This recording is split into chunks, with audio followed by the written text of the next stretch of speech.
Hey there, YouTube.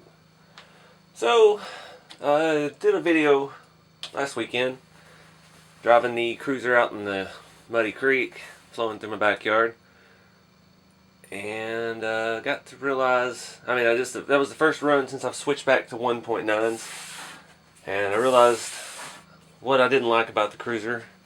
It was just the tires. They were a little too tame. They looked more stock. I was running the 1.9 Dixie Peck Mud Countries. They're a great tire. They work great on the D110, and they work great on the cruiser. They're just not quite big enough. So I've been looking around all week trying to figure out what I wanted, and I ordered the 1.9 Falcon Wild Peak new tire from RC4wd. I found a hobby shop in the Dallas area that had a bunch of RC4wd stuff, which was nice for a change. And I saw them in person. I already ordered them online. I saw them in person. They were going to be way too big. And they're, we'll talk about them once they come in. They're a very fine tread all-terrain tire. A great looking tire, but I think they would be better placed on like a 1/6 scale truck. So they had these tires, and I almost bought these, but I backed out at the last minute and got the Wild Peaks. These are the 1.9 Gladiator tires, and they have a very scaled tread pattern, more aggressive than the Falcons, and they're just a little bit shorter. I think it's the right size for what I was looking to do here. So I went in and picked up some more of the basic 1.9 steel beadlock wheels. I didn't want anything fancy on here because it's weathered and beat up, so just kept with the basic wagon wheel. But we'll take it outside and see how they do.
Alright, so tires aren't clean anymore.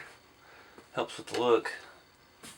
Overall, I'm happy with it. The suspension, I had to crank the coilovers down a little bit just so it would lift it a little bit so the tires didn't rub so bad. I had them set up pretty soft before because the tires were so small, and that helps with performance. It's a little bit stiffer, not a whole lot, not worth trying to redo the suspension. I think it'll be all right. Pretty happy with them. They're a little soft. I'm gonna have to leave the truck sitting on stands or something so they don't get flat spotted. I hate having to do that, but I don't want to ruin my tires just yet.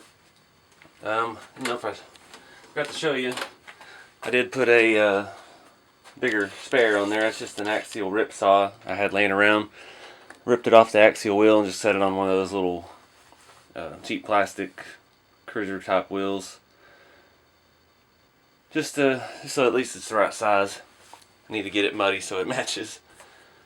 But overall, pretty cool. I may still change the shocks out. I don't know. I got some more King shocks coming. May give them another shot. They didn't work in the D110. I think partially just because of the weight of it. There's so much interior in that. When I tried to do the lift on these, I was cranking the springs around on the coilovers. These are the stock Gelande 2 shocks. I realized that somehow the shaft had come unscrewed from two of them from the bottom mount, the end of the shock. So I ended up having to take the whole shock off and tighten up the shafts back into the mount, put all the springs back on. That was kind of a pain. Probably should have put some thread lock on that, but I was in a hurry. Hurry to see what these tires and wheels look like. But anyways, yeah.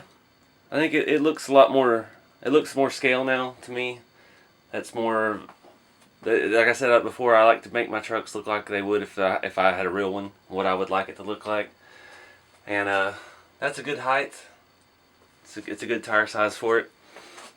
That would be the look that I would choose if I built a real one. But yeah, anyway, stay tuned for more. I've got lots more parts and updates to all the trucks. A lot of stuff coming up here. So stay tuned. Please like, subscribe, and share.